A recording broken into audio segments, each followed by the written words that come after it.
সবার মনোযোগ আকর্ষণ করছি। ফাইনালি কিন্তু 2024-2025 অর্থ বছরের আপডেট কাজ সম্পন্ন হয়েছে। যদিও সকাল 10টার পর সার্ভার ক্লিয়ার হয়, কিন্তু খাজনার যে অপশনটা অর্থ বছর সেটা কিন্তু অর্থ বছর অনুযায়ী আসছিল না। এটা আসে বিকেল নাগাদ, এবং আমাদের কাছে এখনো কোনো নোটিফিকেশন দেয় নাই খাজনা কাটার বিষয়ে, যে খাজনা কাটা যাবে কিনা।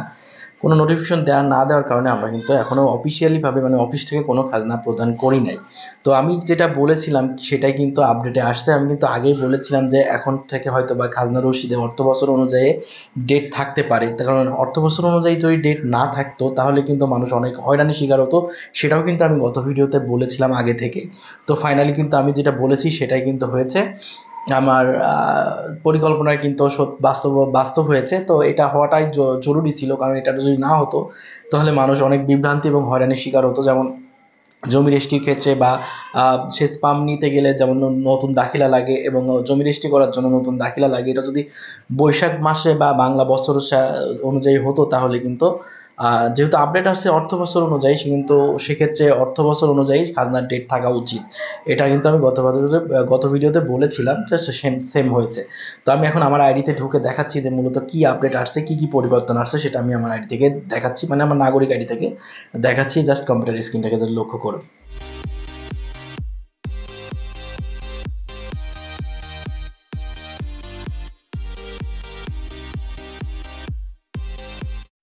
Welcome back. তো চলে এলাম কম্পিউটার স্ক্রিনে। তো এখান থেকে প্রথমে আমি আমার আইডিটাকে লগ ইন করে নিচ্ছি। নাগরিক আইডিটা, আইডি পাসওয়ার্ড অলরেডি আগে থেকে দেওয়া আছে। তো আমি এখানে যোগফল দিয়ে জাস্ট লগ ইনে ক্লিক করলাম। তো লগ ইন করার পর এখানে আমি যদি হোল্ডিং অপশনে যাই তাহলে দেখতে পাচ্ছেন এখানে সবচাইতে বড় যে পরিবর্তন সেটা হলো অর্থ বছর, সর্বশেষ কর পরিশোধের সাল 2023-2024। তো এখান থেকে আমি যদি যাই না বিস্তারিত যাই তাহলে দেখতে পাচ্ছেন এখানেও সর্বশেষ কর পরিশোধের সাল 2023-2024 এখানে কিন্তু দেখাচ্ছে।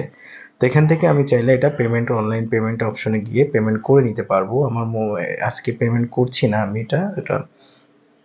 তো এখানে কিন্তু এটা দেখাচ্ছে।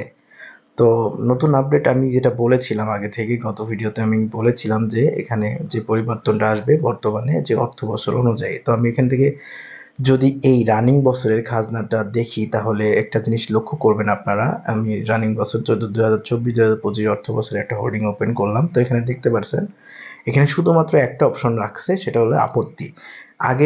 গত বছরে কিন্তু গত আপডেটের আগে কিন্তু যেটা ছিল অগ্রিম পেমেন্টের একটা অপশন ছিল, কিন্তু নতুন আপডেট আসার পর এখনো অগ্রিম পেমেন্টের যে অপশনটা সেটা কিন্তু এখনো অ্যাড করে নাই। এটা আদৌ অ্যাড করবে কিনা সেটা সম্পর্কে বলতে পারছি না। তো অ্যাড করলে অবশ্যই আমি আপনাদেরকে আমার এই চ্যানেল বা এই ফেসবুক পেজের মাধ্যমে আপনাদেরকে জানাই দেওয়ার চেষ্টা করব। তো আমি এখান থেকে আবারও আমি 2024-2025 অর্থ বছরের এটা যদি আমি বিস্তারিত যাই তাহলে কিন্তু এখানে দেখতে পারছেন, একটু নিচে আসি তাহলে দেখতে পারছেন এখানে কিন্তু যেই অগ্রিম পেমেন্টের যে অপশনগুলো ছিল, মানে পরবর্তী স্টেপগুলো ছিল, একবারে যে 3 বছরের খাজনা কাটতে পারতাম সেই অপশনটা কিন্তু নাই। এখন আমি দেখতে পাচ্ছি যে গত বছরে যে দাখিলা, মানে বিগত যে দাখিলাগুলো ছিল সেই দাখিলাতে কোনো আপডেট আসছে কিনা। দাখিলাতে এখনো পর্যন্ত কোনো আপডেট দেয় নাই। এখানে যে বাংলা সাল 1402 সাল থেকে 1430 সাল পর্যন্ত দেওয়া আছে, সেই সাল অনুযায়ী এখানে দেখাচ্ছে। তো এখানে আপডেট এখনো পর্যন্ত দাখিলাতে কোনো আপডেট দেখা যাচ্ছে না। তো দাখিলাতে কোনো আপডেট আসলে আসার সাথে সাথে আমি আমার এই ইউটিউব চ্যানেল আর ফেসবুক পেজের মাধ্যমে আমি আপনাদেরকে জানাই দিব। আপনারা জাস্ট এই ভিডিওটা শেয়ার করে অন্যজনকে জানার সুযোগ করে দিবেন। তো নাগরিক আইডিতে তো এই ছিল মূলত ভিডিও। নাগরিক আইডিতে কি কি পরিবর্তন আসছে, কোন জায়গায় কি পরিবর্তন আসছে বিস্তারিত কিন্তু আমি দেখাই দিলাম। অবশ্যই ভিডিওটা শেয়ার করে অন্যকে দেখার সুযোগ করে দিবেন আপনি, কারণ নতুন আপডেট সম্পর্কে সবার জানা দরকার, কারণ অনেক বিভ্রান্তিতে পড়বে মানুষ, সেগুলো থেকে একটু মুক্তি পাবে আপনার এই শেয়ারের মাধ্যমে।